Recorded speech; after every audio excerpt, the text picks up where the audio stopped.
Gente, tá tudo bem? Já posso começar? Tudo certinho? Peraí, rapidinho. O pessoal tá perguntando aqui. De onde que é essa blusa? Eu tô chiquérrima, né, minha gente? Estou toda de insider. São as peças tecnológicas, peças do futuro para a mulher contemporânea, para o homem contemporâneo também, para sentir bem à vontade, para essa doideira que a gente tem do dia a dia, nós nos sentirmos assim verdadeiramente confortáveis. E inclusive, se você usar o cupom Pamela Magalhães, você pode ter até 30% de desconto. E tem um cashback também de 20%. Aproveita. E aí, já posso começar?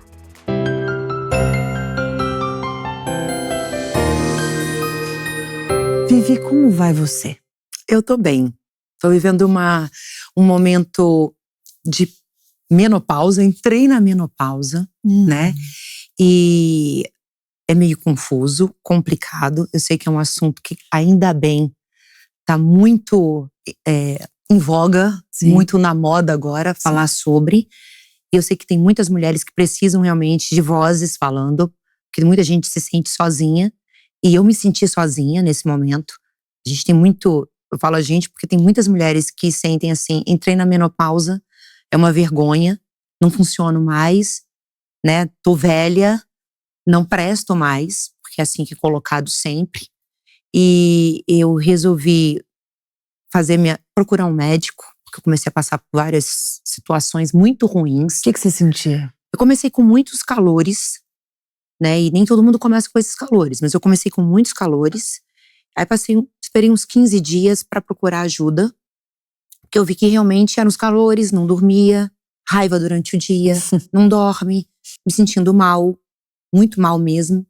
E com a ajuda do meu marido também, ele falou que seria importante eu procurar um especialista. E assim que eu procurei, eu fiz a reposição hormonal, e faço a reposição hormonal, claro. A minha atividade física, os meus treinos, minha vida voltou ao eixo, né? E é importante frisar que não é que eu voltei a ter 20 anos, não, eu voltei a ser quem eu sou. A menopausa te tira isso e te transforma num monstro. Uma coisa que eu nunca tive essa raiva ou esses extremos que a menopausa traz, né? É interessante porque a menopausa muitas vezes ela é associada com esse questionamento da mulher em estar se tornando menos mulher. Ou deixando de ser mulher. Sim. E às vezes eu sinto como um convite para que a gente encare e perceba a mulher que somos. Que mulher que você é? Ativa, intensa, divertida, que gosta de curtir a vida, que eu digo, praia, os meus momentos de lazer, que gosta de estar com os amigos, com a família, de ser uma boa esposa, né? Mais paciente. A menopausa tira isso e te coloca nessa situação ruim de não tem sabedoria para falar, não tem paciência. E esse autocuidado, com certeza, né? Porque a menopausa, ela não é a libido da falta de sexo, interesse no sexo, de ver a vida colorida. Ela vai colocando uma venda e tudo vai ficando muito cinza. E eu sempre vi tudo muito colorido. Sempre? Sempre. Até nos meus momentos mais difíceis, e passei por muitos complicados, de quase morte, que eu acho que é o momento onde você reflete muito quando você está numa UTI. É um momento mais difícil que você tem na sua vida. O que aconteceu? Eu tive uma pielonefrite, que é uma infecção lá nos rins, e eu fiquei 19 dias na UTI. Para tentar combater a bactéria, e eu tinha um inchaço muito grande nos rins, e reflete em todos os outros órgãos, né? Então eu cheguei lá… Você não percebeu? Demorou para perceber? Eu sentia uns sintomas de gripe. Não é todo mundo, porque o médico falou assim, me perguntou, você não sentiu alguma questão relacionada à hora de fazer xixi, uma situação de desconforto? Não senti. Nada.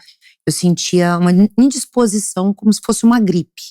Então eu suava muito à noite, achava que era uma sinusite. E aí eu fui me automedicando. Chegou um momento que eu pensei até que fosse uma ansiedade, uma crise forte de ansiedade. Mas eu ficava muito prostrada, ficava na cama, sem ânimo pra nada. Então teve um dia que eu não aguentei, comecei a sentir uma dor muito forte no peito e eu procurei o pronto-socorro. A dor forte no peito é porque meus órgãos estavam inchando, Nossa. parando, e aí eu já fui direto pra UTI. Foi essa a questão. E aí teve uma junta médica, eles iam me passando a situação de talvez fazer uma hemodiálise. Então isso, eu escondi da minha mãe, só avisei meu pai. Foi em 2021. Falei só pra ele, que ele tava até com os meus animaizinhos de estimação.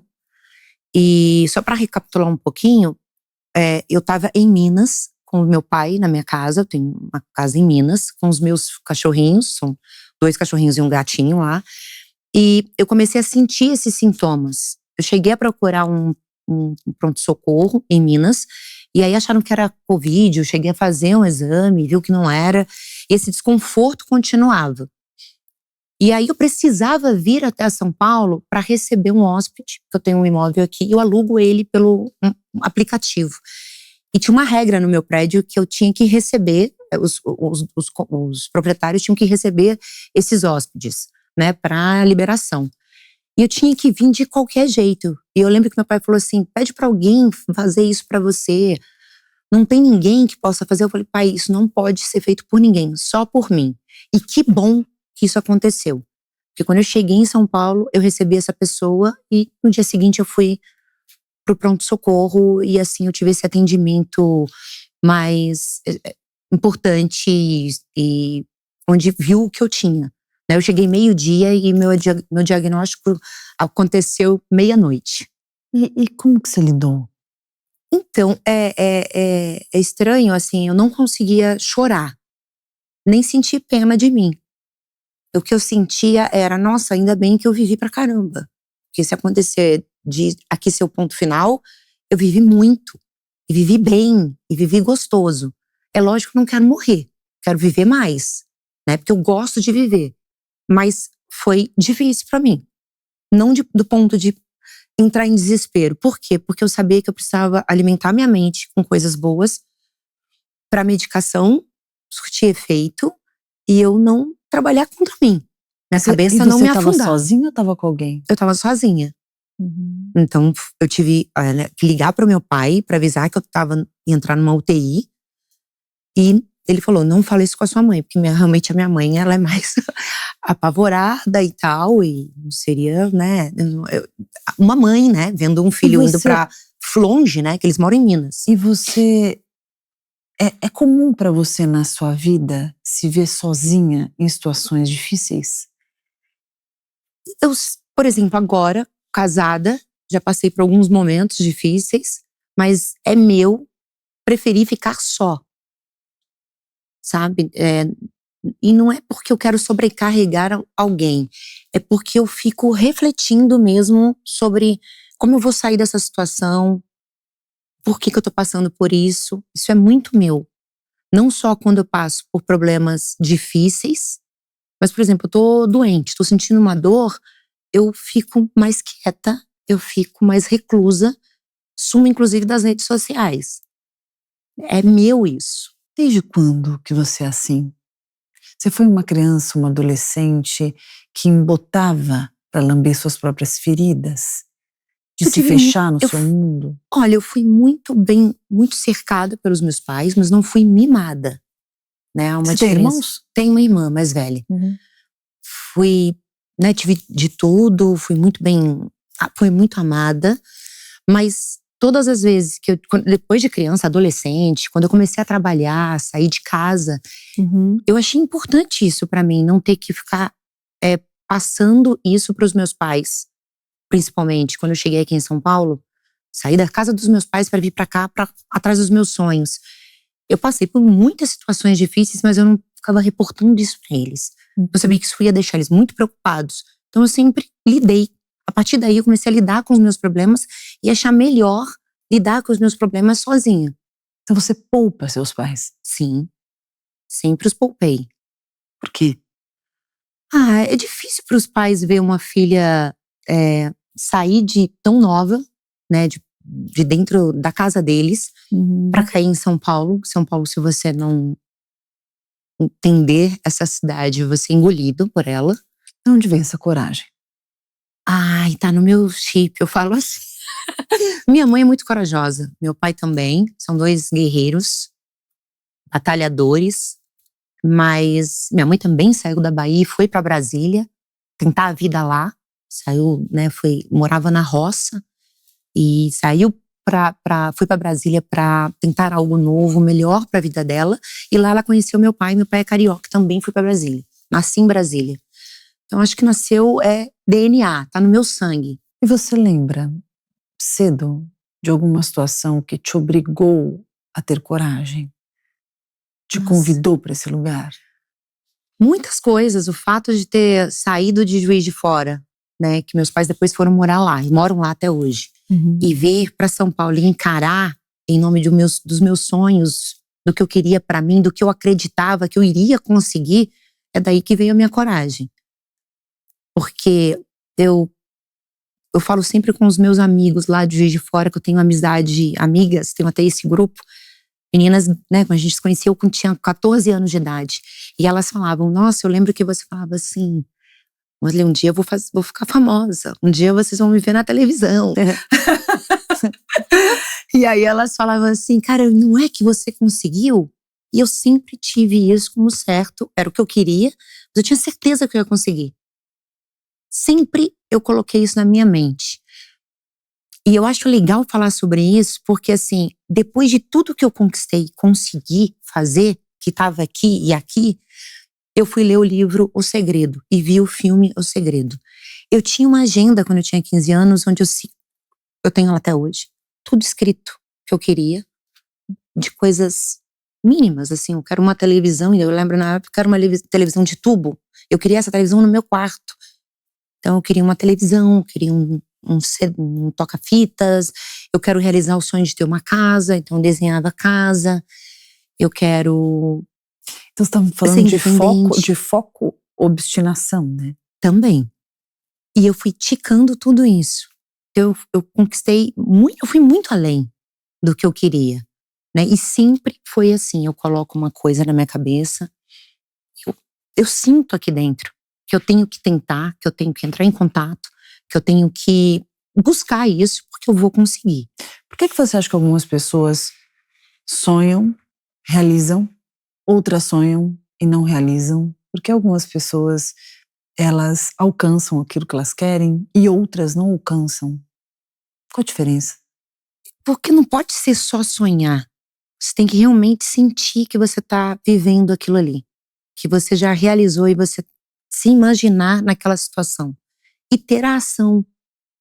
É muito bom a gente ter fé, acreditar que Deus não colocou sonhos no nosso coração de forma gratuita, porque existe a possibilidade, só que você tem que agir. E muitas pessoas, elas não agem. Elas sonham e não procuram os caminhos para chegar e realizar esse sonho. Precisa de ação. Eu nunca deixei de agir. Eu precisei sair de Juiz de Fora para vir para São Paulo para conquistar o que eu queria, para chegar nas emissoras, para tentar conquistar o que eu queria mesmo. Eu queria era dançar, apresentar, atuar. E eu gabaritei todas essas situações na minha vida de forma tão legal assim que eu não trilhei um caminho somente. Eu quero chegar na televisão, eu quero fazer tal coisa. Não foi assim comigo. Eu conquistei, tive, claro, um network, sempre estive muito aberta, com minha cabeça, assim, uma antena ligada para estar aberta a essas oportunidades. Então, assim, as pessoas, eu tenho muitas vertentes de trabalhos que as pessoas nem imaginam. Então, assim, dançando, eu fui atuar. Porque me viram, eu estava aberta à oportunidade, me convidaram, eu participei de testes, porque não foi assim, me colocaram ali. Foi tudo muito difícil, não é fácil. Participei de testes, fiz cursos, me profissionalizei, dublei. Então, assim, eu fiz muitas coisas porque eu estava sempre em momentos importantes e as pessoas viam em mim alguma oportunidade e me falavam, você quer participar de desse teste? E eu ia. E tem uma coisa também que eu acho que é um diferencial grande no sentido de sonhar, fazer e acontecer, que é confiar e ouvir a própria voz, ao invés de ficar presa na voz dos outros. Isso. Porque eu vejo que as pessoas, na maior parte das vezes, elas se preocupam demais com a opinião dos outros. Uhum. E elas paralisam, e elas fixam, e elas ruminam, elas se envenenam, elas se deixam levar. E você tem essa característica do foco, do comprometimento, do escutar da própria voz, de saber discernir o que escuta e que lugar que eu coloco isso, como aproveitar aquilo que eu estou escutando para me potencializar e me impulsionar mais, sem estagnar naquilo. E eu acho que esse é um ponto muito, muito importante e um baita diferencial da tua trajetória. Vieram e vêm, né? Você não vai conseguir, você só tá nesse lugar. Você, assim, sempre sofri muitos preconceitos, mas nenhuma crítica ou preconceito foi colocado como uma barreira na minha vida e na minha história. O que você chama de o que você chama de sofrer preconceito? Por exemplo, dentro do meu trabalho, trabalhava como dançarina. Como agora ela tá atuando? Ela não pode atuar, ela é uma dançarina. Então veio esse tipo de falas e de críticas. Uhum. Ao invés de me paralisar, talvez fosse até esse o intuito, eu não olhava para o lado e nem olhava para trás. Eu só seguia o que eu queria fazer. Porque na minha vida sempre foi mais importante o que eu sinto que eu estava sentindo. Me deu frio na barriga, brilho nos olhos, eu preciso seguir e continuar. O que é mais importante? A porta que está sendo aberta para mim é a oportunidade ou as críticas que estão realmente tentando me paralisar? Então eu sempre segui o meu caminho. Porque eu sei que é fácil você parar e falar assim, realmente, eu danço, não posso atuar, não posso fazer uma peça de teatro, eu tenho que abandonar essas oportunidades porque estão me criticando e pode ter razão.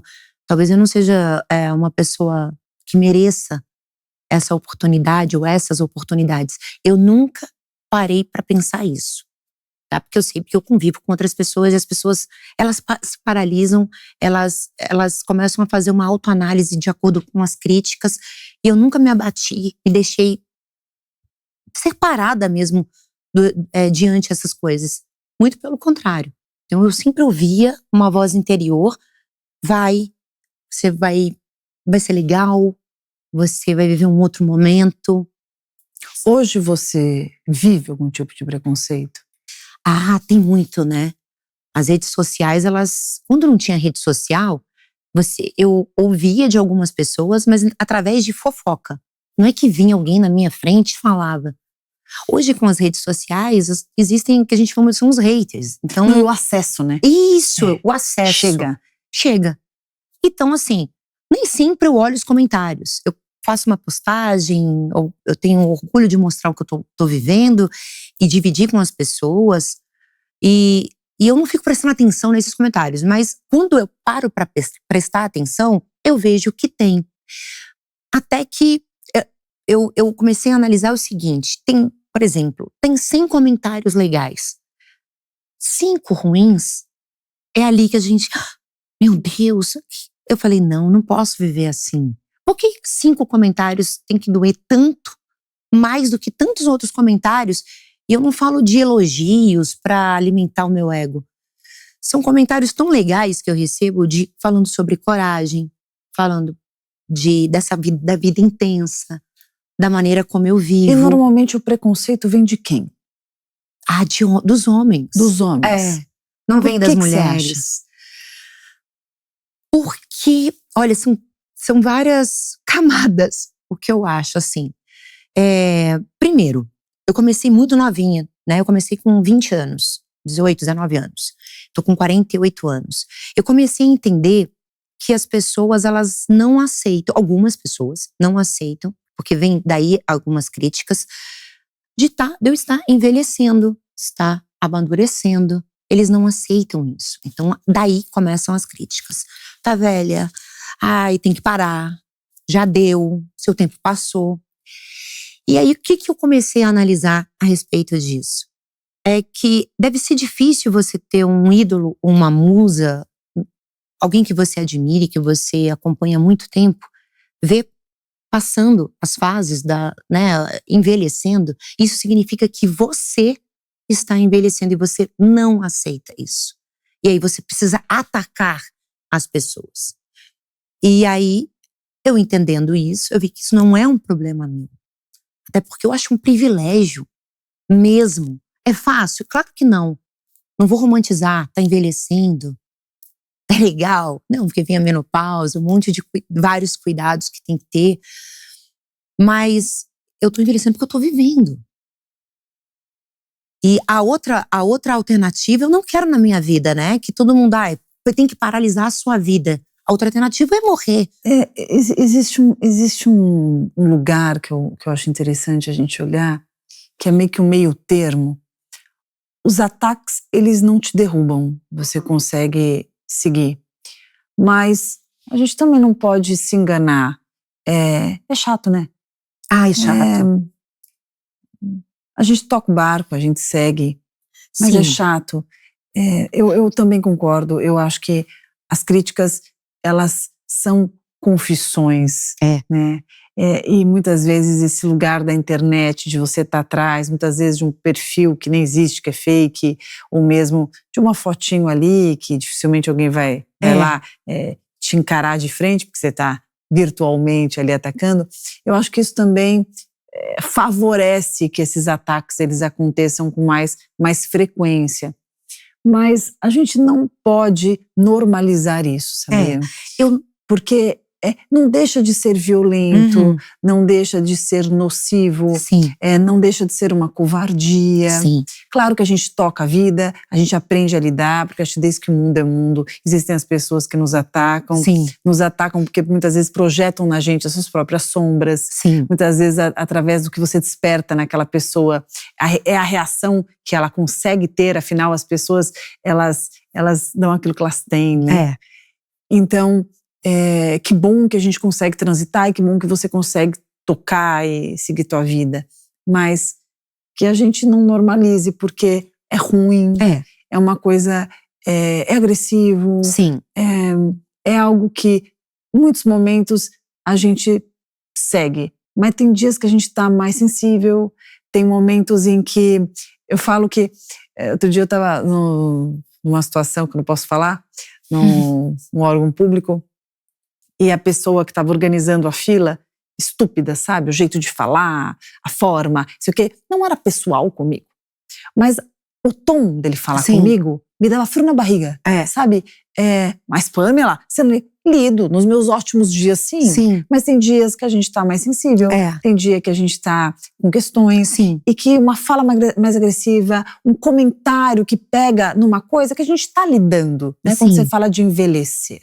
Estamos envelhecendo, podemos lidar bem com isso, mas acho que não são todas as pessoas que amam envelhecer, né? Principalmente pessoas que sempre tiveram a estética e sempre tiveram um trabalho voltado para isso. Então, tá bom, ok, lido bem, é vida, que bom estou vivendo, tal, mas nem todo mundo lida tão bem assim, né? Muitas vezes é difícil a gente olhar para mas tá muito bonito esse corpo. Tá bonito esse corpo para você que tá olhando, mas às vezes para mim, que já tive um corpo daquele jeito, é diferente. Ver as mudanças, eu acho que e por estar mais sensível, na hora que leva o comentário, que recebe, muitas vezes dói pra caramba mesmo. Dói, mas é porque dentro do meu trabalho eu normalizei de que isso se transforma, talvez não, se transforma num engajamento.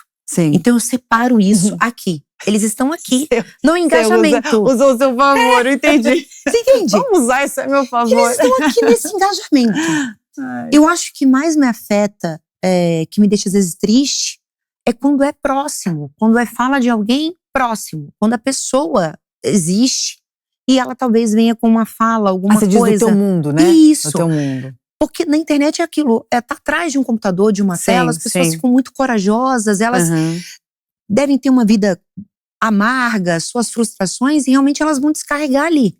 Né? Tudo para elas tá ruim. Então, esse engajamento eu trago para isso, para esses ataques. Mas eu realmente eu amo a vida.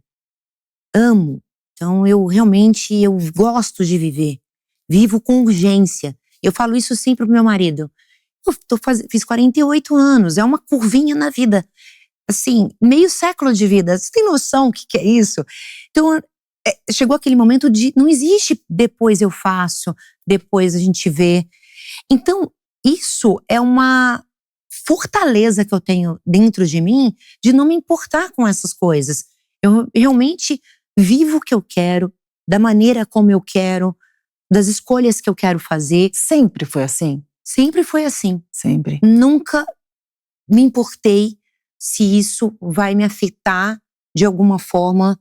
Mas existiu algum momento na tua vida que você se percebeu mais presa, por exemplo, seja num relacionamento ou em alguma situação em que você falou, epa, peraí, eu tô acostumada a abrir minhas asas, voar, e de repente não tô me reconhecendo aqui.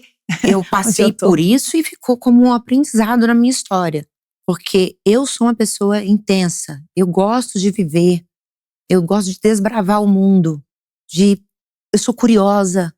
Então, quando chegou esse momento, por conta de um relacionamento, de começar a cortar as minhas asas e eu vi o meu brilho indo embora e me tornar apagada, seca, vazia, me tornando uma pessoa que eu não era, de chegar a um ponto de ser hospitalizada, de perder minha voz, porque eu fui conhecer a terapia neste momento. Porque me contar. Eu não tinha voz. Então, eu não conseguia me expressar, eu tinha que me calar e eu tinha que não viver do jeito que eu sempre vivi.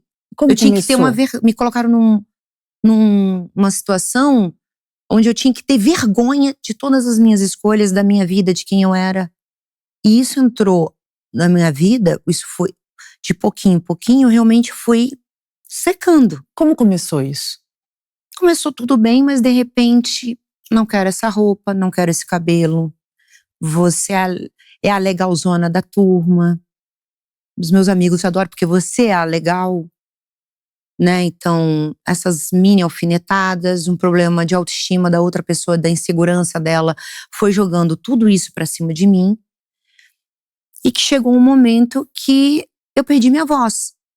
E por incrível que pareça, o que eu acho interessante falar sobre isso é que eu trabalhei muito com a minha imagem, com o meu corpo. Já fazia trabalhos atuando, mas eu precisava da minha voz.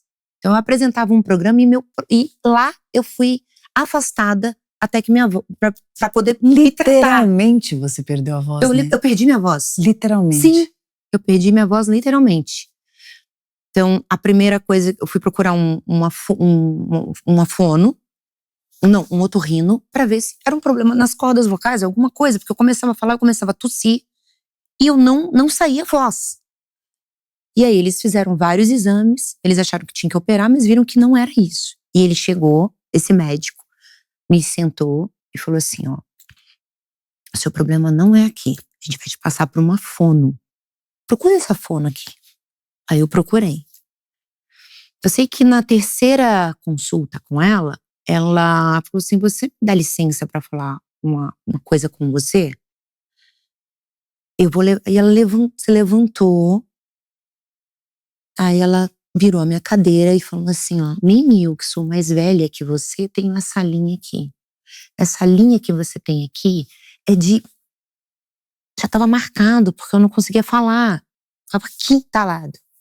Ela falou, eu vou te passar alguns exercícios, você vai fazer, mas eu vou te sugerir que procure uma terapia. Você precisa falar o que tá preso aí. Mas no momento que ela falou, ela falou assim pra mim, o que é que você quer falar que você não fala?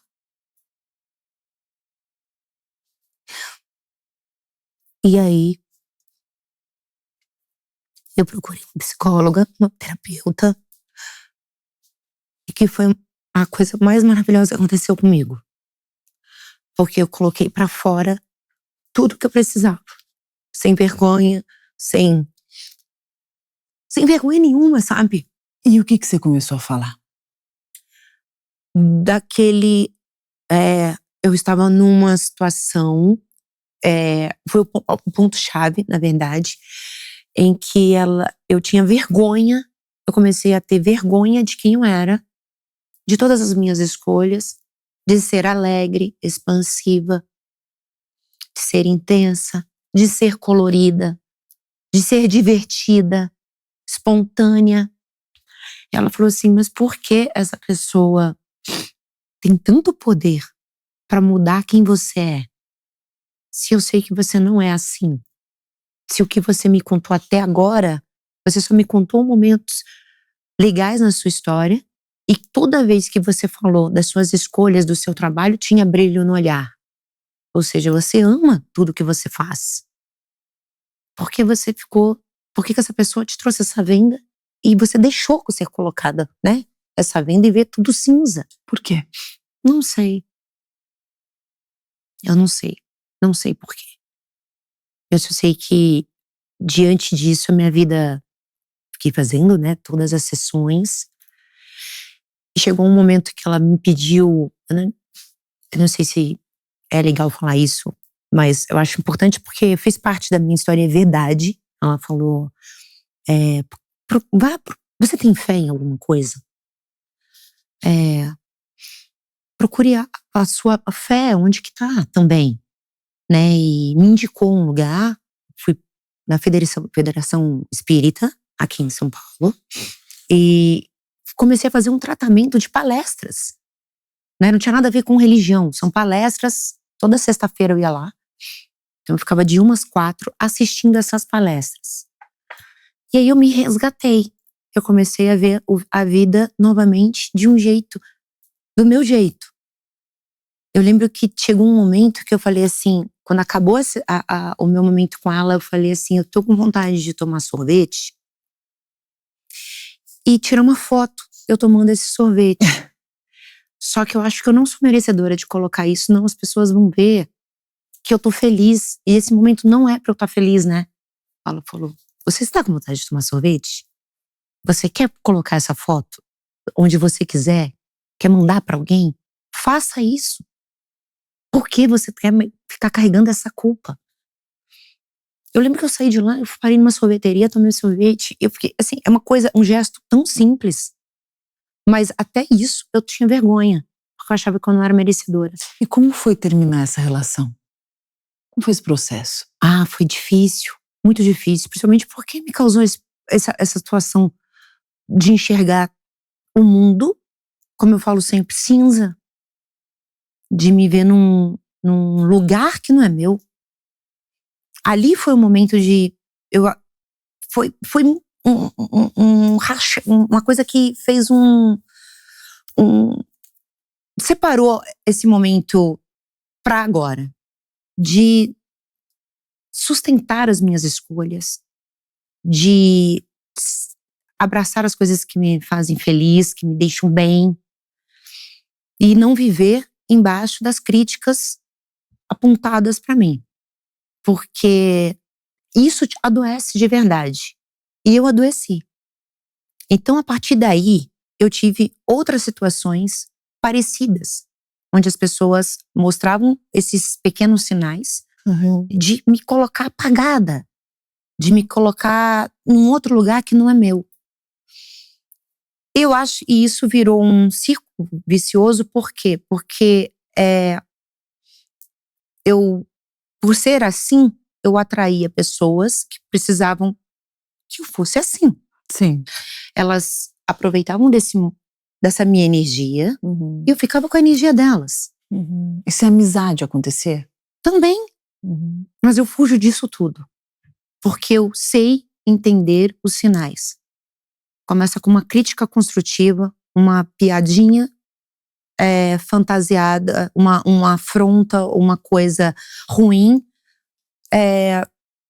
fantasiada de uma piada, uma coisa legal, e não é.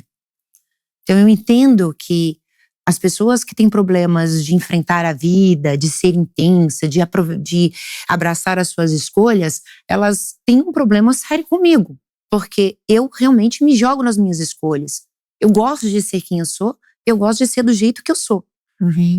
E geralmente eu me dou de cara com algumas pessoas que elas são totalmente contrárias, porque elas não têm essa coragem Eu não falo coragem de fazer as coisas que eu fiz. Eu tô falando de qualquer coragem. Sim. Coragem de aproveitar a vida, de parar de se preocupar com o que as pessoas ficam falando, de mudar a rota, mudar os seus caminhos. As pessoas ficam presas, paralisadas por conta de crítica, por conta de mãe, pai, ou avó, um irmão, ou um antigo relacionamento. As pessoas vão ficando cheias de traumas, vão se paralisando. E isso não me paralisou, porque eu busquei ajuda. Isso é muito bom. Foi muito bom quando eu procurei ajuda. Porque eu sabia que ninguém ia me tirar daquele buraco. Porque eu realmente entrei num buraco. De ter perdido a minha voz foi a coisa mais difícil, uma das coisas mais difíceis que eu enfrentei na minha vida, na minha história. Porque eu perdi a minha voz literalmente. Eu fui afastada do meu trabalho, que é algo que eu adoro, eu adorava fazer, que era apresentar, era algo novo pra mim. Então, quando eu me vi nisso, eu tava indo pro fundo do poço, e eu me puxei e recebi um combo de ajudas, assim, foi o fono, o otorrino que me passou pra fono, a fono me passou pra me sugeriu, né? Procure uma terapia para você soltar isso tudo que você precisa. Dali, a minha vida explodiu. E fui procurar atividade física também, porque com isso é tão importante. Isso que eu vou falar aqui para as pessoas que estão passando por isso.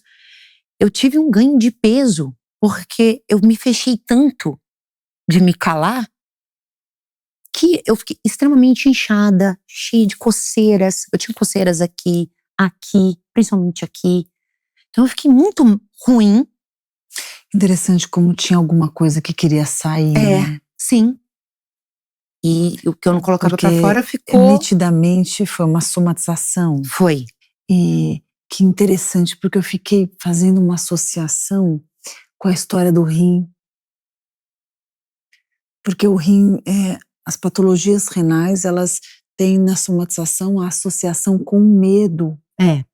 E me parece que quando você sente medo, você prende. Você traz para dentro. Você sufoca, até pelo traço de personalidade que você tem, de não sobrecarregar o outro, de facilitar para o outro, de viabilizar para o outro. E que muitas vezes, sem perceber, você se sobrecarrega, né, para sobreviver e para conseguir lidar com os outros. Sim, é exatamente assim que eu sou.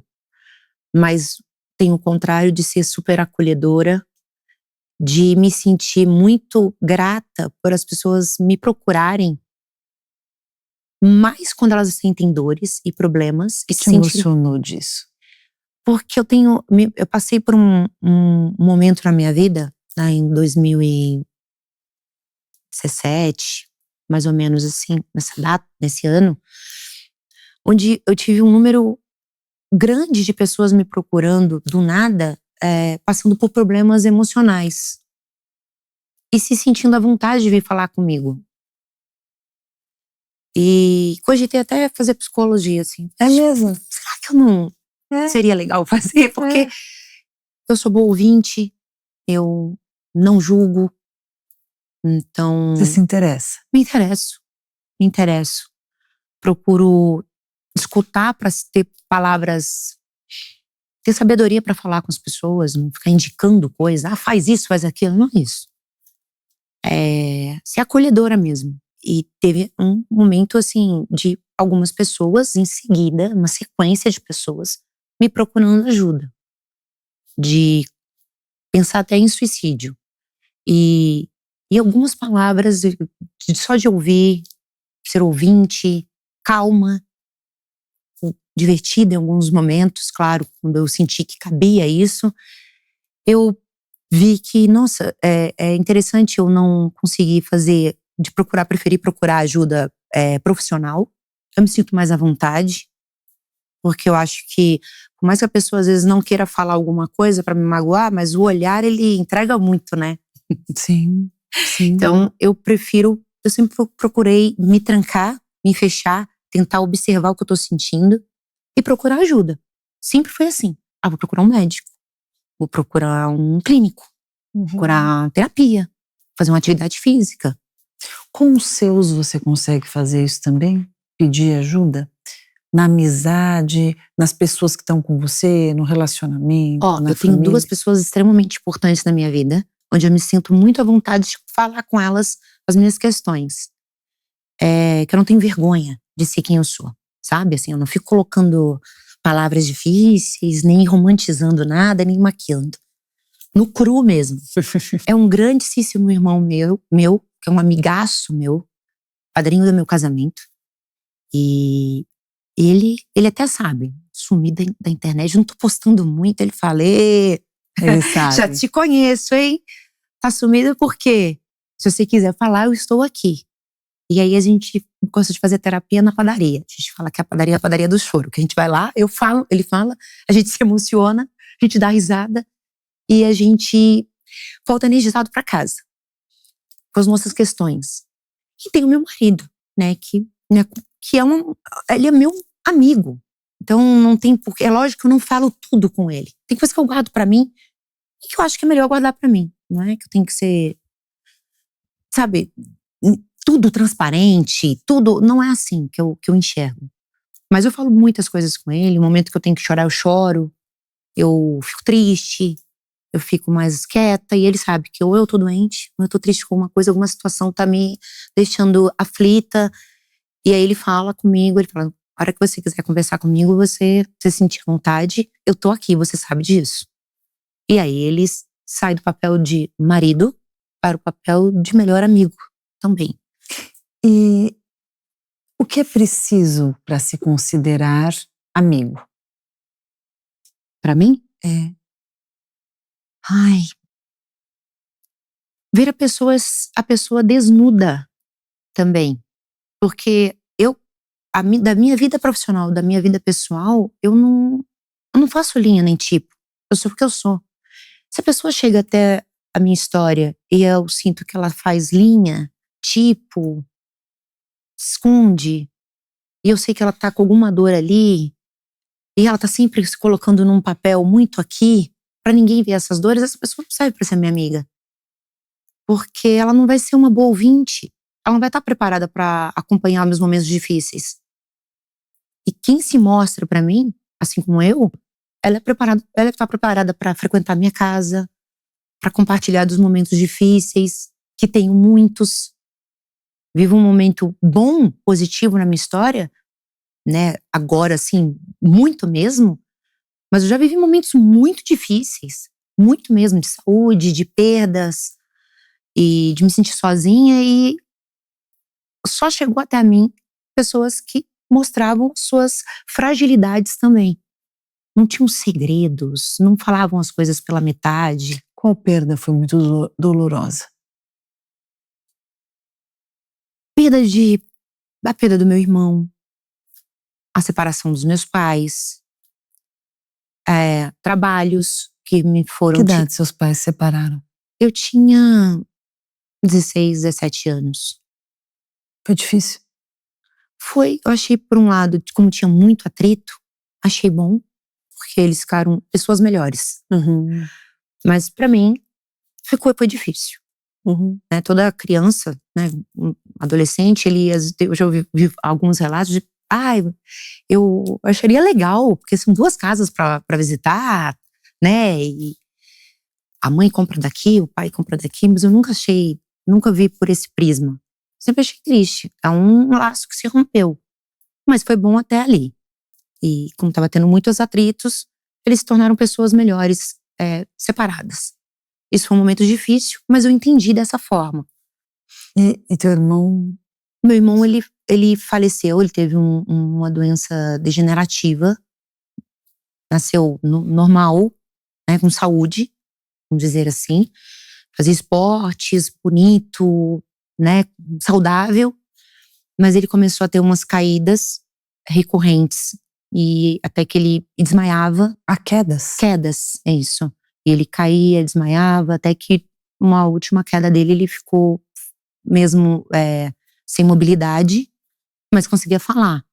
E depois ele ficou de forma vegetativa, assim, em casa por alguns anos. Se alimentava por sonda, tinha que levar ele no banheiro, ele não. Que difícil. Foi difícil isso. Que idade isso? Eu era criança, assim, tá lá, uns 9, 10 anos. E ele? Ele já era bem mais velho. Ele era o mais velho. Ah, ele era o mais velho. É. Mas eu vi mais o sofrimento da minha mãe, né? Porque por mais que eu visse aquela situação difícil, eu tava estudando. Então, tinha aquela fase, né, de brincar. Eu não via aquela situação da forma como ela era mesmo, né? Então, fui ficando adolescente e eu via o sofrimento, a dor da minha mãe. De ver E quando ele veio a falecer? Ele faleceu, ele tinha 33, 34 anos. Eu tinha 18 anos. Então, Como ficou pra vocês? eu já não ficava muito na minha casa, né? Já tava vindo pra São Paulo e namorava. Mas eu vi o sofrimento da minha mãe e ele ficou doente, pneumonia. Então, na terceira vez que ele foi internado, de lá que ele não voltou mais.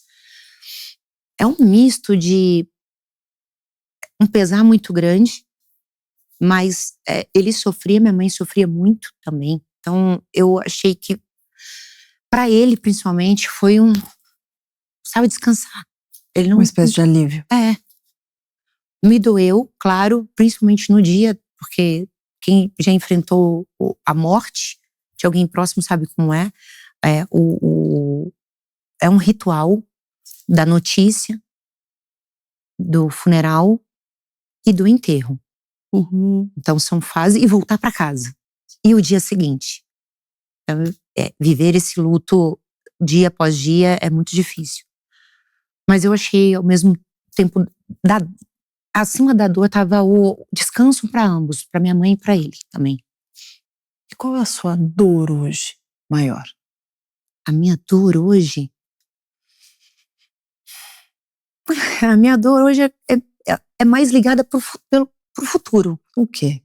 De não viver as coisas que eu quero viver. Tipo, dos meus planejamentos. Viajar, conhecer os lugares que eu quero. Porque, como eu te falei, eu não romantizo o passar dos anos, né? Eu sei que eu realmente estou entrando naquela curva. Então eu tenho uma urgência de querer viver mais do que nunca. E aí eu vou vendo que tá acabando.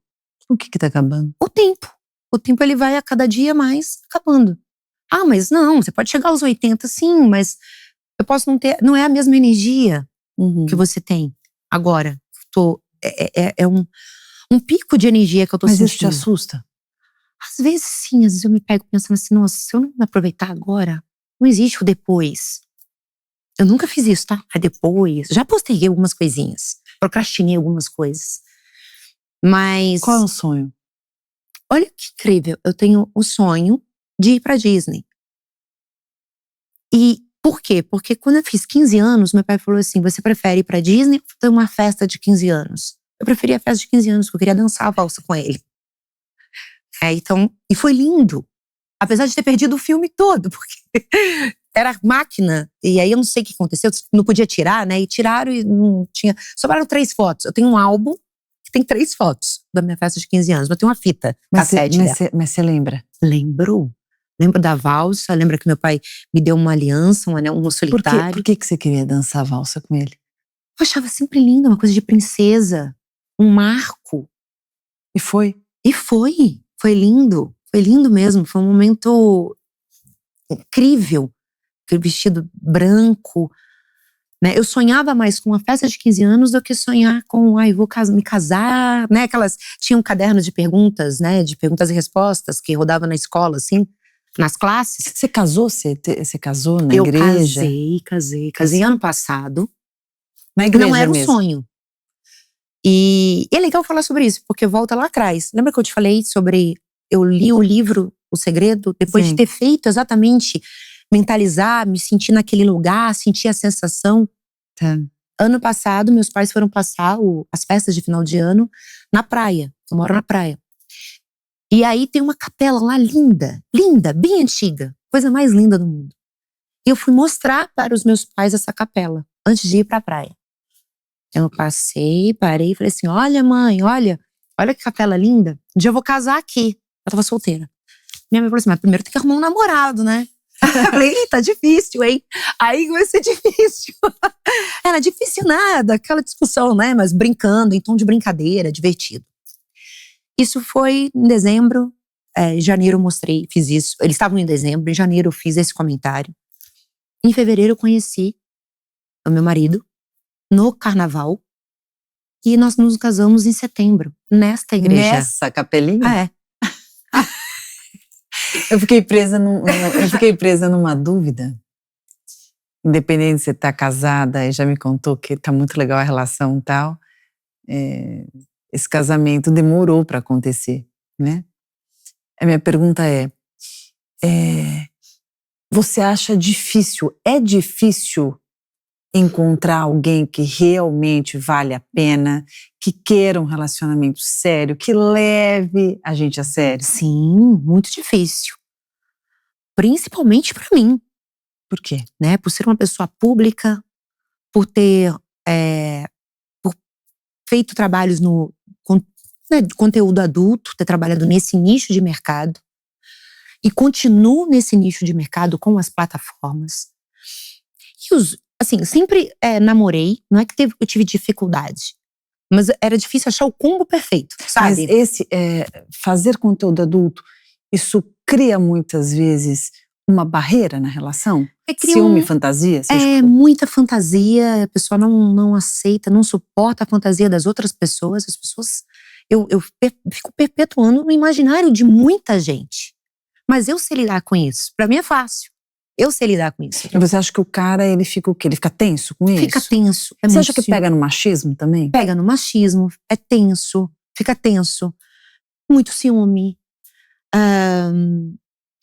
Uma competição, acaba tendo uma competição, eu não sei porquê. Eu sou uma mulher independente, isso também foi um momento, um problema, foi um problema durante algum tempo, para algumas pessoas, não para todos, mas para algumas pessoas. Por quê? Porque tem muito homem que não sabe o que fazer com uma mulher independente, bem resolvida, né? Assim, o meu marido é que ele fala isso pra mim. Pô, tem um homem aí dentro de você, ele brinca. Por conta de ser prática. Eu vejo a vida de uma forma prática. Tem um lúdico, claro, sou emocionada, mas eu lido com muita coisa com praticidade, principalmente as escolhas do meu trabalho. E eu esbarrava nessas coisas com alguns homens. A mulher madura, independente, com autonomia, a mulher que já passou por poucas e boas, a mulher que já entendeu que ela se basta e que ela escolhe ter uma relação, você acha que ela dá mais trabalho? Você acha que ela se torna mais exigente? Você acha que o cara, para estar com essa mulher, ele sabe que ele vai ter que camelar mais, que ele vai ter que pedalar mais, que ele muitas vezes vai perceber que se ele também não fizer o dele, se ele não investir, aquilo não vai para frente, e ao perceber tudo isso, talvez ele desista? Tem tudo isso, mas veja bem, eu sempre deixava claro em todos os meus relacionamentos, quando eu entendi o meu papel e o papel do homem, que são vidas únicas, assim. Eu tenho o meu trabalho me torna uma pessoa pública, mas eu tenho os meus afazeres em casa, minhas coisas de mulher, e ele, o trabalho dele, o mundo coisas dele, o mundinho dele. Sim. E isso em algum momento, para alguns homens, virava uma competição. Porque às vezes ganhava mais, não ganha mais. Eu tinha uma condição favorável para algumas coisas e ele não. E isso criava um problema. Em vez de eu ter um namorado, eu tinha um competidor. Um rival. Isso, um rival. Eu falava, não. Dormindo com o inimigo. Isso. Eu falava, gente, por que isso? Mas era difícil eu chegar nesse mood de entender assim, tá acontecendo isso. Então não é pra mim. Por que deu certo agora? Por quê? Porque além de eu ter consciência maior da minha vida, da minha história, olha que bacana a frase que o meu marido falou pra mim. E foi a frase que ele falou nos votos, né, pros convidados, nossos melhores amigos estavam ali. Eu casei com ela e com a história dela. Isso foi muito importante. Porque as pessoas não casavam, não se relacionavam com a minha história. Se relacionavam com uma pessoa separada. Quando ele falou isso, eu vi, lógico que eu já tinha dado sim pra ele, mas ali foi como se fosse um bálsamo na minha vida. Eu falei, meu Deus, um alívio para os meus pais também. Porque viram que não era um problema comigo. Ela é problemática, hein? A pessoa vai ficando, a mulher vai ficando mais velha, ela vem cheia de traumas, de questões, e não era isso. Bastava eu encontrar uma pessoa que entendesse a minha história. Quando ele disse isso no altar, virou mais ainda uma chave de ser que, nossa, é libertador.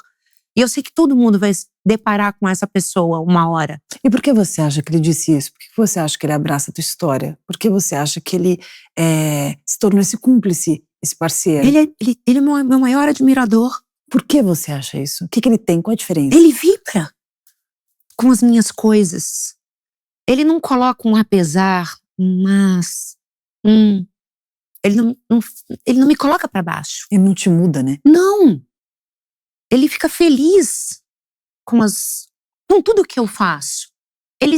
Pra ele é normal me ver, me acompanhar num ensaio para um conteúdo adulto e me achar bonita, me achar linda.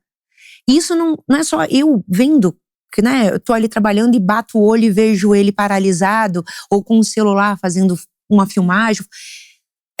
São as palavras de outras pessoas.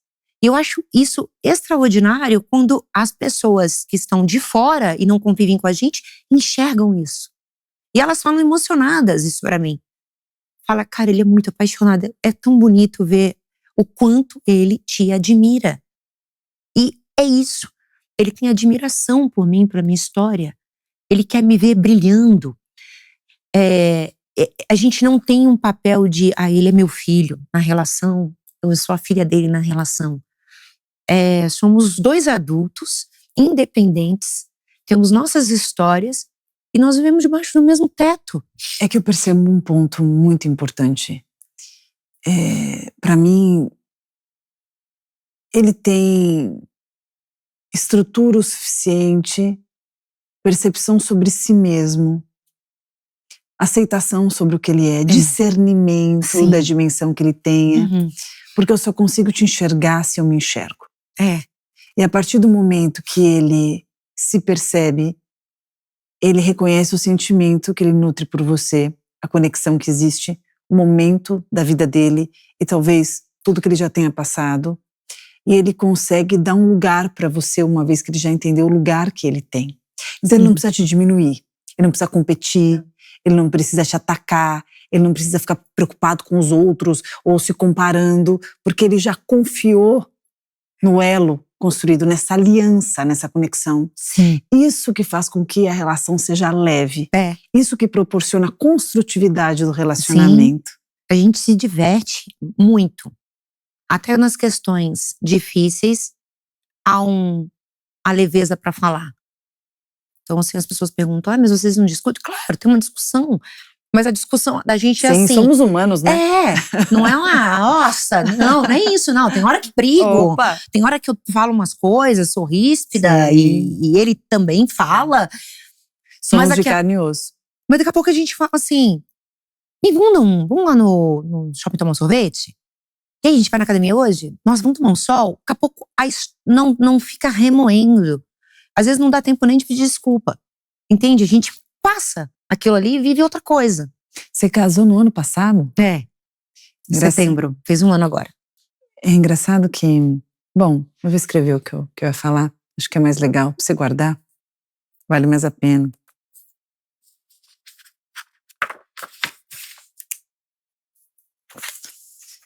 Você tem sede de vida. E a vida tem te mostrado que o tempo, ainda que corra rapidamente, sempre pode te surpreender com a pontualidade das suas entregas. Você casou ano passado, 2024, e disse ter o desejo aos 48 anos da menina de 15 anos. Ou seja, sempre é tempo de sonhar, ir à Disney, sentir e se surpreender com o que a nossa jornada nos reserva. O essencial é continuar sonhando, fazendo acontecer, se comprometendo e jamais deixando de fazer aquela listinha de desejos. Ela é o combustível que te guia e te dá razão e vontade de continuar.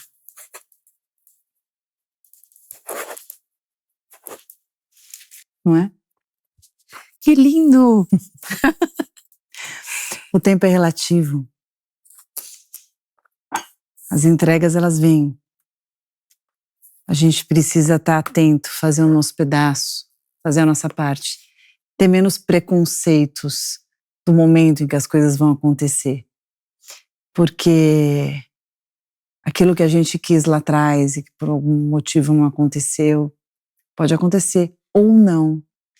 Mas depende dos passos que a gente dá, do rumo que a gente dá, do quanto a gente acredita, né?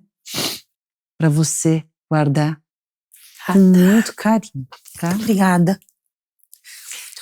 Eu quero te dar um presente aqui. Você, durante toda a conversa, me passa muito um movimento de estar confortável na vida. Primeiro você me contou da questão renal, em que o desconforto foi sendo, enfim, muitas vezes desconsiderado até chegar no momento e você vê a doença acontecer e você quase morrer. Depois você me contou de perder a voz e de buscar a voz e retomar a voz. E o mais importante que você me traz é de nunca deixar de ser você, de prezar pela sua autenticidade e pelo seu conforto. Então, espero que esse presente aqui da Insider, para você ver em boa hora, para você, quando usar, lembrar da importância de você se sentir confortável em ser o que você realmente é, independente das vozes de fora, independente do que a vida aponta, mas ouvindo a essência aqui do teu coração, tá bom? Presente para você da Insider, que é o nosso apoiador desse podcast que fala tanto de emoção, que fala de saúde mental. Então, espero que você use. Com certeza vou usar. E que você conte depois como você se sentiu, que eu acho que são peças confortáveis e gostosas, inclusive, ó, igual a minha. Nossa! Só que ela é preta. Linda, linda, linda, linda! Eu adorei. Muito obrigada. Maravilha, querida. Para que eu me sinta mais confortável ainda. Isso. Em ser quem eu sou. E muito obrigada por vir, tá bom? Obrigada, eu que agradeço. Eu quero dizer que foi uma realização de um sonho estar aqui com você. Linda. Obrigada. Eu aprendi muito com você. Obrigada. Tá? Obrigada. Até a próxima sessão.